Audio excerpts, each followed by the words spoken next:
Okay, welcome, ladies and gentlemen. My name is John, I'm Britt.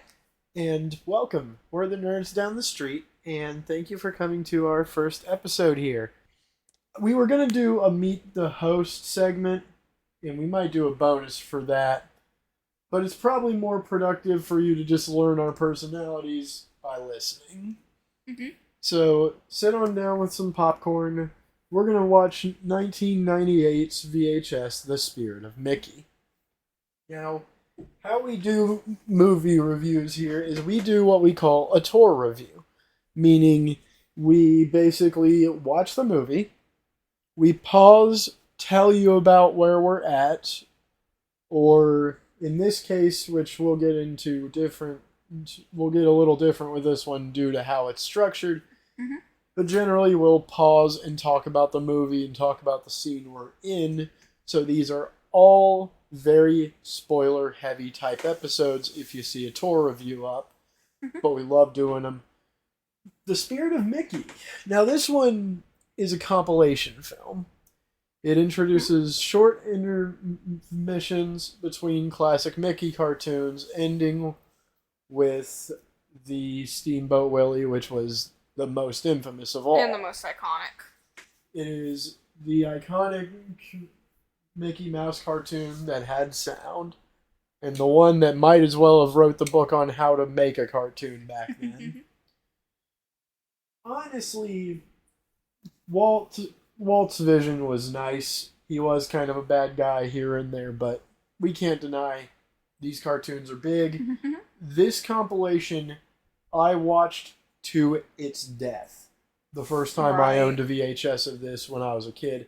This is what got me into classic cartoon and animations, and we hope you will enjoy it. Britzy, what's your take on Mickey Mouse? I mean, this is a first episode.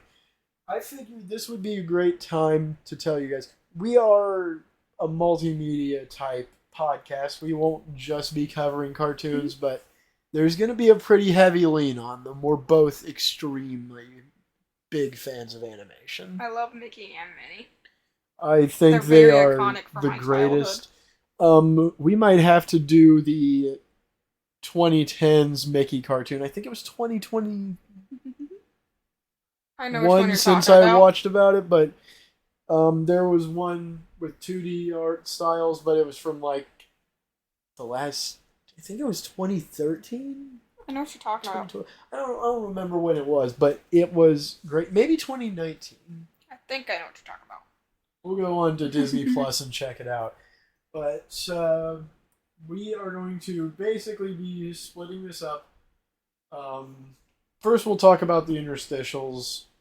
So these are all going to be disregarded during this review just because it's just Mickey introducing each cartoon. He's just as charming as he always was and always will be.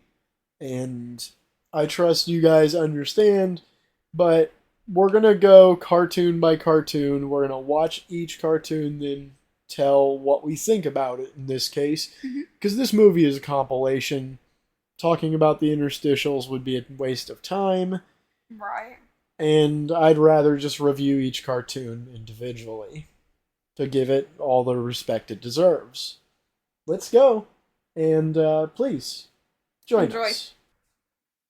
I guess since we're talking about a VHS of Disney, I also might as well mention that I really miss VHS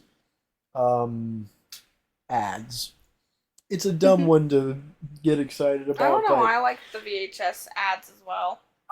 This is A Bug's Life. We paused on A Bug's Life trailer. Like my grandpa, he had all kinds of tapes, so we got to see all the commercials.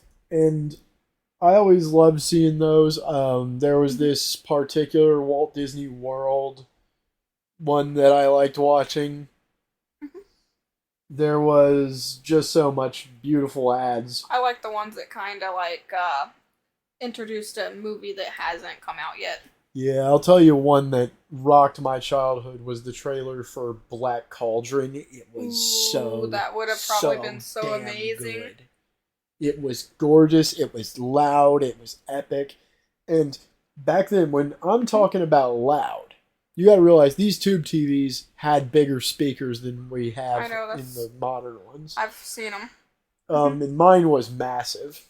I had one that was a living room size TV due to mom and dad's upgrade after a while. They're not like the square one in the closet, is They're a giant version of that. I was going to say, because that's what we grew up with when we were little.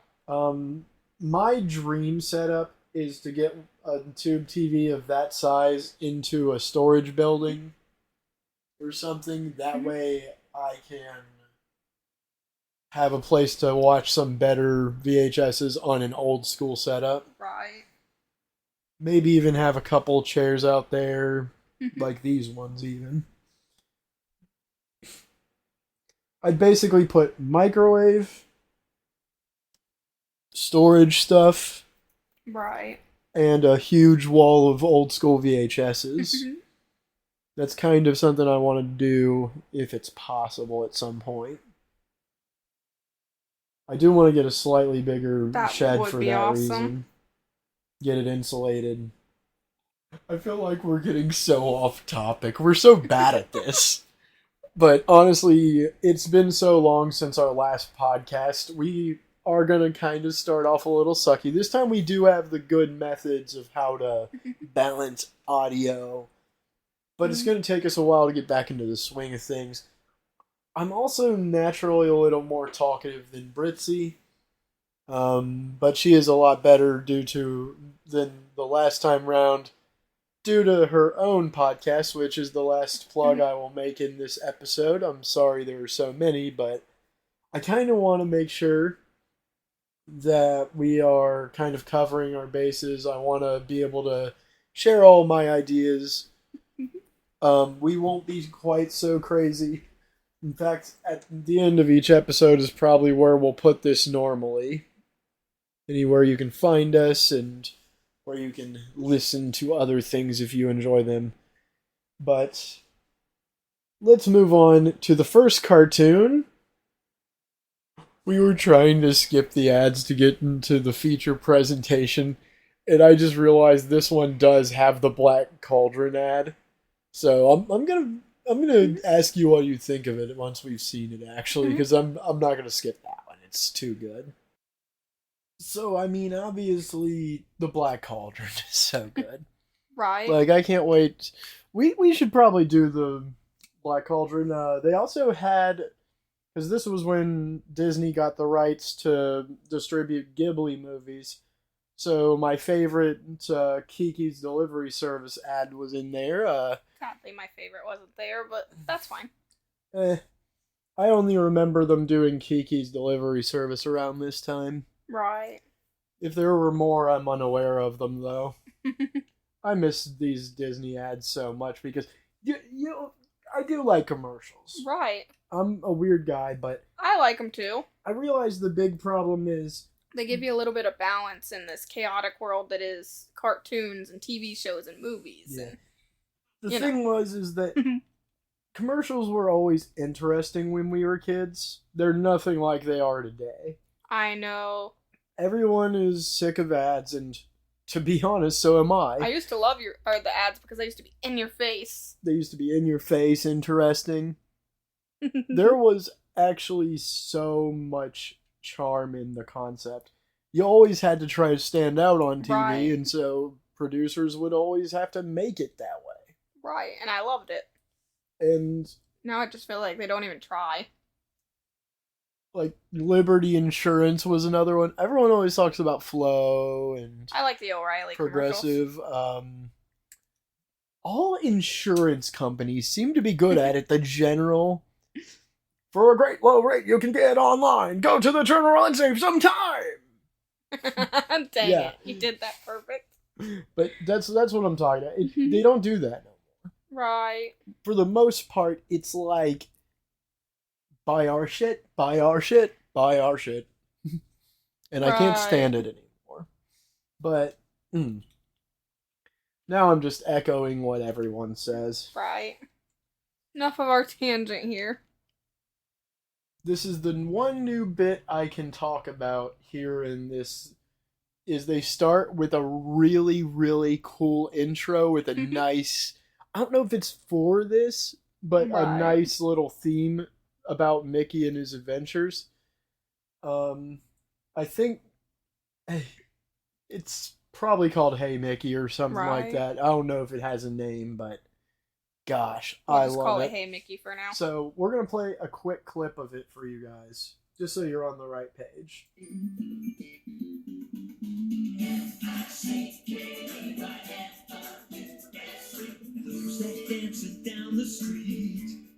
So I really didn't think I'd have much to say about these interstitials. They're all very charming, like I said. Right. But weirdly enough, they had the Mickey Mouse Clubhouse logo on the little curtain Right.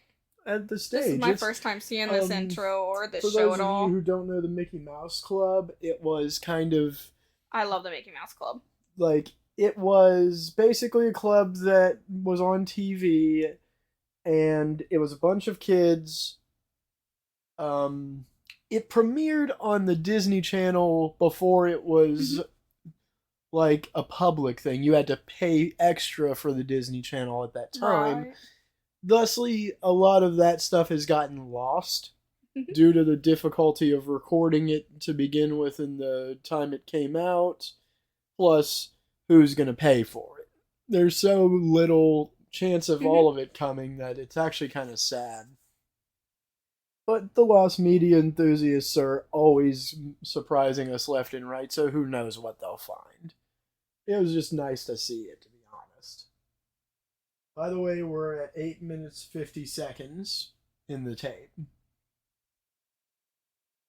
The first few seconds of Band Concert, which is Mickey's first collar cartoon, by the way, they started off with it. I think that was a decent place to start. I don't know if I'd call it the best place. I would have gone in literal chronology, but then again, that would leave Steamboat Willie on the beginning, and Right. it is the best cartoon of all of them, so leave the best for last. Fair enough. You can see Clarabelle Cow and Horace Horsecollar in this. Which is the first time seeing them in a while. Yeah. Back then.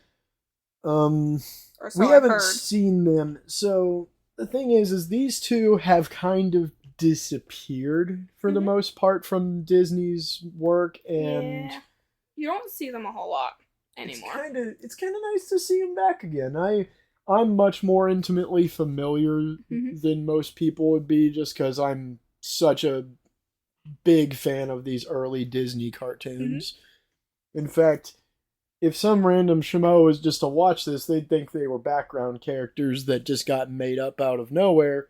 There are like 3 or 4 of them, plus most of the audience is just random, but those two I can recognize anywhere. Right. So already, this is just so worth the price of admission just to see those two again. I love the pig. I don't really know if he had a name, but I don't think so, or I feel like I'd remember it. I only ever saw him in the band concert unless he was in different clothing, or maybe he was just a generic pig at once. But collars are beautiful. The quality, we are having to watch this on the Internet Archive, even though we do have a copy of it. And that being said, it is a little sad because it is kind of low quality, but so are the cartoons most of the time. It's archived after archive. It's eventually going to look bad, so. Yeah. Disney, please re-release Spirit of Mickey on Blu-ray. I'll love you forever. You know, it took me until just now, because I was thinking they were going to start Flight of the Bumblebee, but it makes me realize the storm sounds almost So much exactly like it. Like those two put together, I feel like I would not know they're two separate pieces. But the Storm from William Tell Overture is an iconic piece that I apparently can get mixed with Flight of the Bumblebee. If you listen to the two and don't know everything about classic music, you could definitely get it mistaken, but both pieces are beautiful and incredible. And this cartoon is such a good little sort of accompanying I love piece, I everything will that's say. happened so far. The animation is frantic, and it's about to go wild. We're 14 minutes 53 seconds into the full VHS, if you're wondering where we're at. I love the bee. And during these tour reviews, we're going to try to give you time codes for whatever we're doing during movies and other things like that. That way you guys can follow along what we're talking about.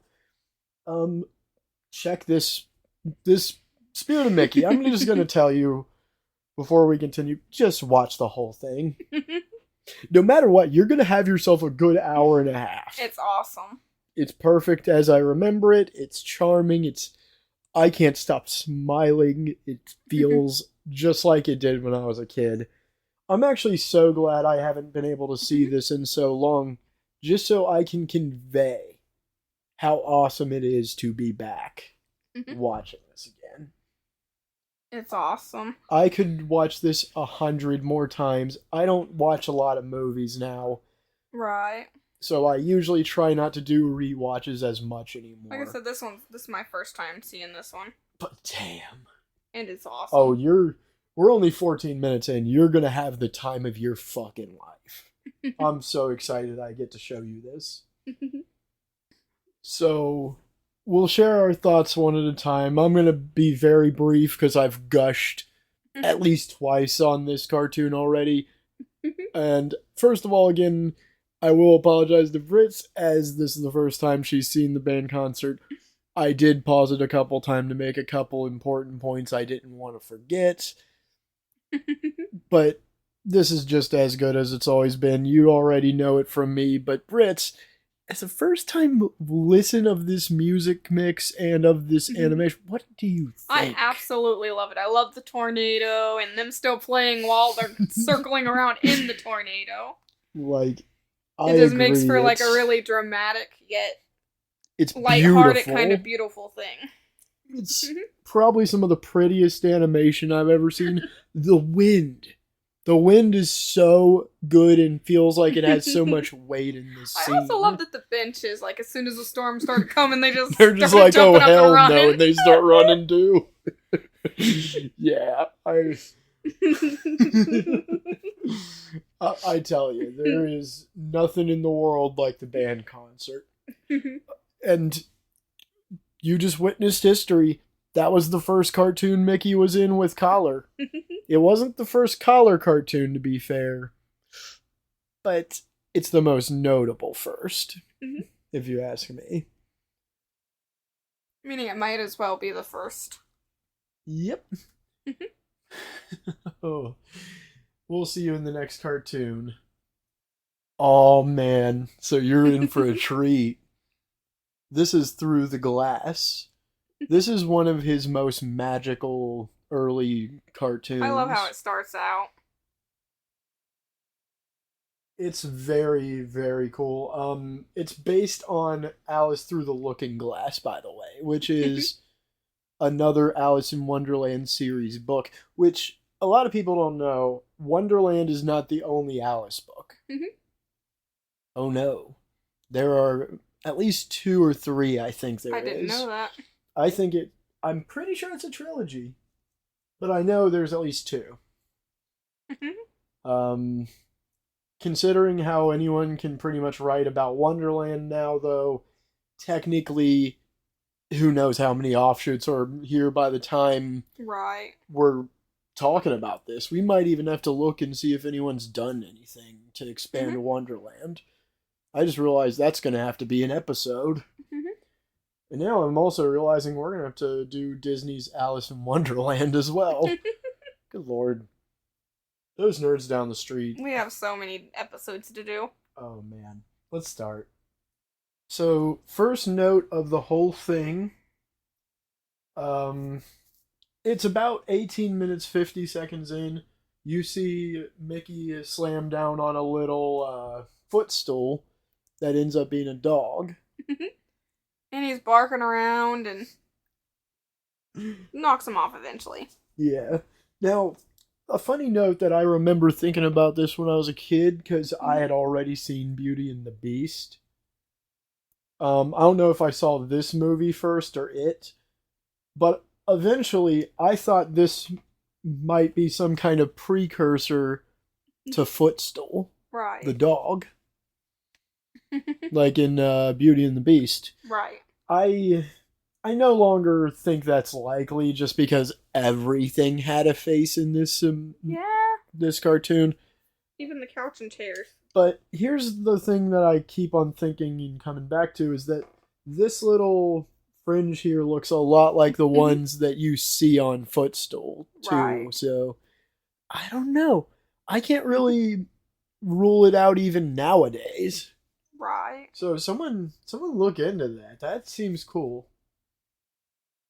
These gloves on 2142 time code remind me of Glover. They are And so adorable. it's so cool. I actually was gonna do a Glover review soon for the Dungeon Tendo channel. Right. And it's kind of weird to see this. I love how they're carrying like a giant hat and like a cane, and he's got like a tiny hat. And a little matchstick to yeah, I love it. It's cute. All of this is so cute, just as I remember it. Okay, so the entire deck section from 2249. Let me tell you guys something. I am a sleight of hand card magician. He loves his card I love tricks. shuffling. I love shuffling technique and cut techniques.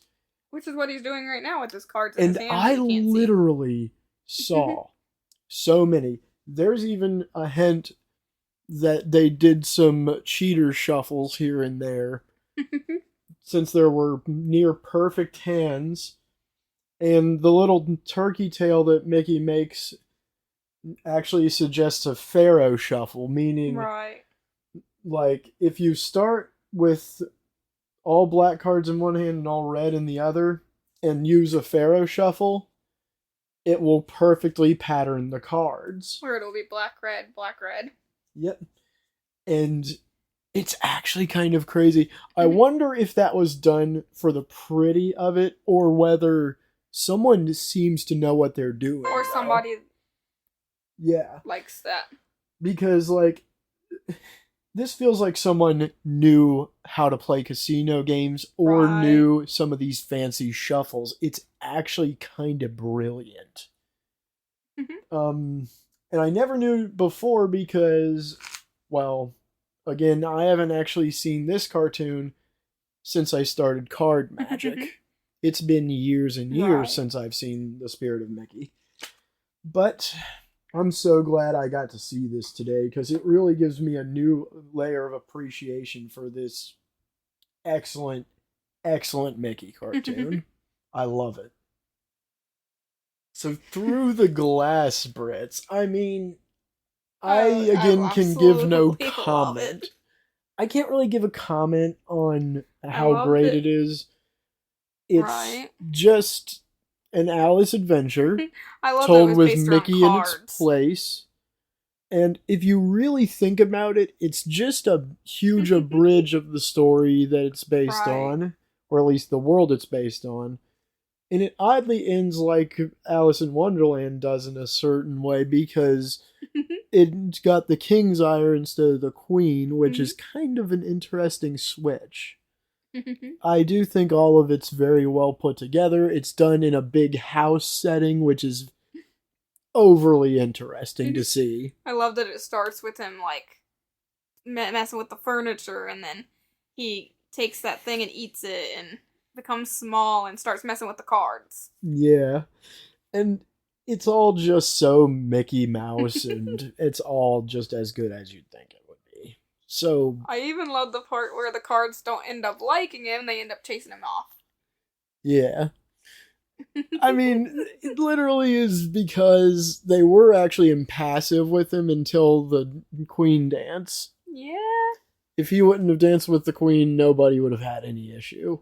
So you can't really give Mickey any sort of, like, hero complex, because he did cause the problem. Unwitting as it was. Because I do know he didn't mean it, but he still caused it. He was just trying to have fun in this new world. Yeah. It's just as good as the last. Band concert and it are a perfect pick for this. Let's just keep this energy going. By the way, we're at 26:33, and Goofy's speaking. Let's see what he has to say. So this one was a very straightforward little morality tale type thing. It was called Linda Paw. We're now at the end of that at 34:21, but my goodness, this is just a really well put together short story. I love the idea of him wrestling with the idea that he's jealous of the kitty, but then he ends up loving the kitty in the end. Yeah. He realizes that jealousy gets no one anywhere. They make up. It's just all well done in a small package, one cartoon, you get a full story, and it literally happens over the course of a standard Disney cartoon. Right. You can't ask for much more than that. It's perfectly done and perfectly magical. I love the part where the angel literally takes its halo off, takes its wings off, steps on his tail, and then punches him out of existence. Yeah. The devil angel thing is always a very good thing in these old cartoons, I think. It's always been welcome in my house, and it's always a good way to show morality. Right. Regardless of whether you are religious, spiritual, or not, an angel and devil is a very simple to grasp concept, and I think it's good for everyone. I do know it's not everyone's cup of tea, but it can give you a good and a bad guy. It's a good way to show your conscience going either way. Yeah. Bad or good. And that's kind of what I think is like religion out of the way. It's always a good moral compass indicator to have the two there. Because everyone's at least heard of what an angel is and what a devil is. By any other name, whether it's a different language. I also like that they made him green for, envy. Yeah. And I do love that the angel had removable wings. And you do know what happened there, right? No. He didn't have his halo, but he took his wings off. That's why he could actually inflict damage. If you break the wings off a Christian-style angel, they'd become a fallen angel. So that angel fell in pursuit of getting that cat rescued.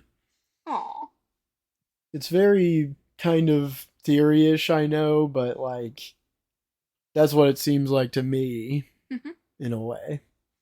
This is the ever-endearing Orphans Picnic cartoon. Have you ever seen this one?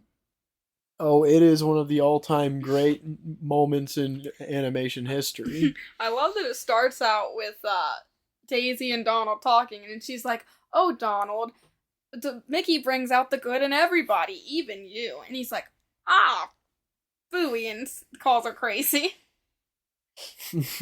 Yeah. And then that's when she brings up the Orphans Picnic. And this cartoon is just, I can't wait for it. I'm already pretty excited because you'll see. You'll see. So starting at 34:37, and we'll see in a minute. 39:48. So that's our time code on the VHS. Oh man, this is the funniest part of all yet. Have you ever heard the term "bee in the bonnet"? Yeah? That's pretty much a representation of it. There's no way. After stealing all of his food, Donald literally gets a flower from the kid and there's a bee in it. And then he fights with the bee, and then the bee goes back in his little nest, sticks his head out, starts saying something, then he throws a stone at it, and oh my. Oh man. He gets chased by bees. See, you can really tell that Donald does have a temper, but You can also see how much of a good guy he is in this cartoon. Right. Before all hell breaks loose, he was so happy to be doing this for the orphans. You could tell he was just wanting to have fun. But, like... Until the orphans started stealing all his food. To be fair, what are they going to do? They are orphans. What are they going to do? He had a feast set up. And told them they weren't allowed to touch it. Yeah. Kids are going to be kids no matter what they're doing. So, like, you gotta expect them to just... all hell breaks loose whenever there's 43 on 2. More than likely. I can't even count the amount of orphans in this episode. I hate to keep calling them that, but... Right. They put such a point on it, like in terms of what they are, that I can't really ignore it. Right. So it's all just very good energy and lots of fast-paced humor in this one too. I think that's really interesting. Kind of, you can tell the chaos going around Donald is nothing compared to what Mickey has to put up with. Right. That poor dude's probably off trying to rally the troops again and try to get them all to behave themselves. While Donald's sitting here fighting with them all. Just nuts. 4204 is the time code. Holy crap. I love it. I love how it ended with, like, them giving him a sandwich and it had a bee in it. And then the bee was trying to find its way out of his body, so it was knocking him all over the place. I do like how you can tell Donald's temper had gone down because of their small gestures. Right. Because technically, he couldn't prove that the bees were really anyone's fault. Finally, by the end, he's like, phooey. He might as well just let it go. And even though he didn't like the orphans, he didn't say nothing. And you can tell he did some growing at the end there. I do like that. Just like the last cartoon, it was very well put together and had a very good story. And I love it to death. I think that's why Disney has such a hold on the market today, is that they have a really magical sense of, like, how to start and end. They rarely ever go outside of a single cartoon. Right. Nowadays there is ongoing stories, but back then they knew they had to tell a story quickly and efficiently. They've always been good at it. Mm-hmm. I don't know why. I think that's their real strength, though. Here we are at the Worm Turns. Now, this is an interesting one. There's so many Mad Doctor cliches in these old classic cartoons. You see them all over the place. I'm sure you've seen a couple of classic ones with the doctors. Yes, I have, actually. One of the most obvious ones is one of my favorite Looney Tunes with Gossamer. One I remember is hair-raising hair. The cartoon version of, like, Jack on Hyde that was in the Chipmunks. Oh, yeah, that's a good one. But here, I'm not sure if he's a mad doctor, but he's at least some kind of doctor. Like, doctor that seems to be... He seems to be following the traits of a mad doctor. Right. Even though he's mostly known as a sorcerer's apprentice. It's kind of interesting, but I also just love how much goes on in this one. It's classic. He's testing formulas. I absolutely love how it started out with him in his classic little robe and sorcerer's hat, too. It's just nuts, ain't it? Let's check this one out. 4602. You know, I really gotta ask you, why would Mickey give the mouse a formula? Isn't the point of a house cat and so like that in those times just to kind of get rid of those? Yeah. Seems a little silly to me. But there's an old trope of cats getting their whiskers pulled off and... Gruesome, because that's one of the most painful parts on a cat's body. Yeah, like... a lot of people don't really realize how much they rely on their whiskers. It's almost like getting an arm decapitated. Right. In terms of usefulness. So, like, it's pretty bad. Especially since they rely on their senses. Oh, yeah, totally. But this part is so ultra cool. Awesome still. It makes me think of Tom and Jerry. Plus, like Brittany said, the intro animation where, Mickey introduces the clip, he's wearing the Sorcerer's Apprentice robes. They were amazing to see. I do agree with that for sure. I just wish we could see Sorcerer's Apprentice. I don't remember if it's on this or not. We'll find out. I mean, there's 45 minutes left. I'd say probably. 49:31. To be completely honest with you, The Worm Turns was an excellent, excellent cartoon. It kind of felt weird, though, because it was in a modern house setting. Right. There was, regular, normal houses and fire hydrants in a city setting. Yeah. And I don't even remember that from my childhood, the fact that it was in the modern day, meaning that had to be science. Yeah, it could have been alchemy, because normally when you see that, it's in, a medieval kind of setting. Yeah, because alchemy predates chemistry and other things. It's proto-science, basically. And I think that's just real interesting, to be honest. I'm going to pour me some tea. My favorite part of the entire thing is the fact that the little wiener dog was even longer than he's supposed to be. Oh, yeah, when the dog catcher bumps into his cart and makes every dog come escape. out, yes. Yeah. He climbed over his head so cutely, too. Wiener dogs kick ass. I love them. I can't ever say their name. Dachshund? They're Dawsons. Dawsons. Yep, that's what they are. But yeah, that's my favorite part of the entire part in that part there.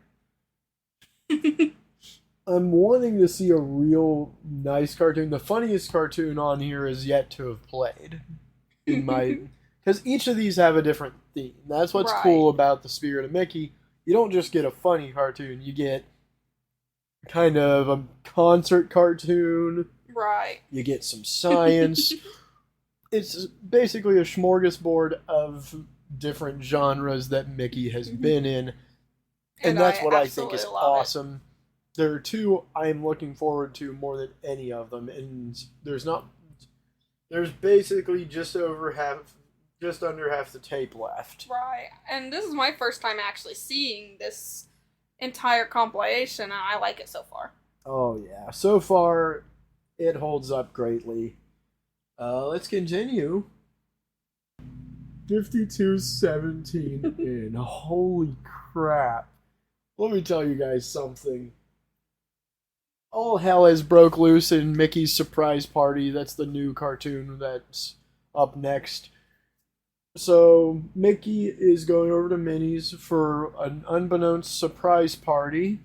I don't know if the surprise party hasn't started as of this point, to my knowledge, but Mickey's being charming, cute boyfriend, the Mickey-Minnie love thing is always just great. I love that the dog's playing hard to get, because he puts down the bone and she just goes, Yeah, Pluto tried to woo I think the dog's name was Fifi, if I recall, in other cartoons where she's appeared. But that also might not be Fifi. It might just be a random dog. Right. But I'm not certain. I'd have to watch more from this era to remember perfectly. Minnie is baking cookies. She burns them black by accident because Fifi, I'm just going to call her that, accidentally knocks some popcorn kernels in there, and Mickey smells it and he's like, is something burning? Oh, my cookies! No! She runs to the kitchen and pulls them out. Yeah. Again, all hell has broken loose. They're burnt black, the cookies are. They're popping all over the place because the popcorn kernels are finally going off. Mickey takes a little bug sprayer that was empty, fills it with water from the fish bowl. So now the fish has like an inch of water to swim in. Tables are upturned. Recall, this is only about a minute or two into the short. We're talking this cartoon just comes out swinging after a minute. It's like they give about a minute of sentiment of chaos. all that is so cute. They're being adorable. It's a nice couple. Oh, shit. Then unbridled chaos, and I love it. It's perfect. It's a perfect Mickey cartoon, just as the rest of these have been. 54-22.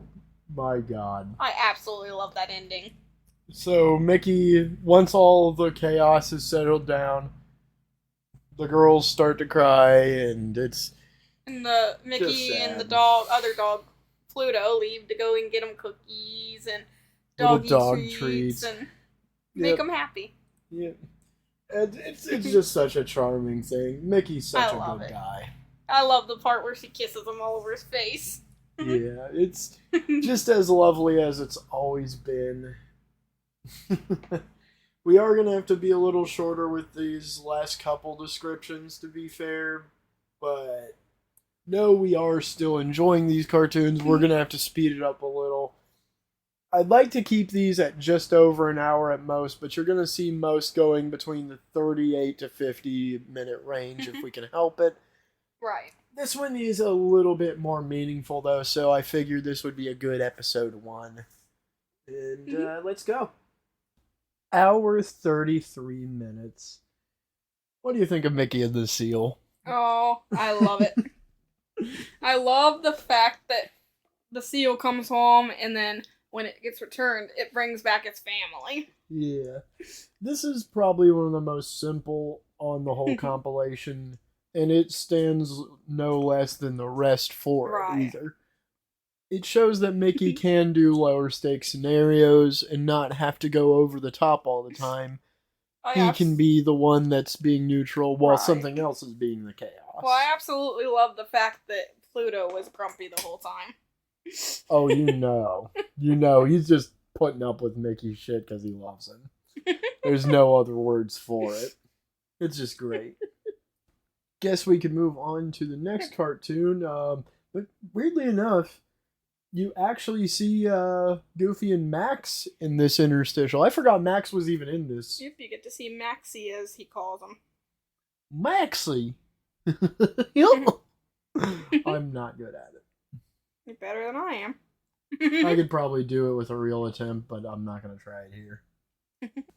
Mickey's trailer. 107.52 is where we're at, right after that cartoon.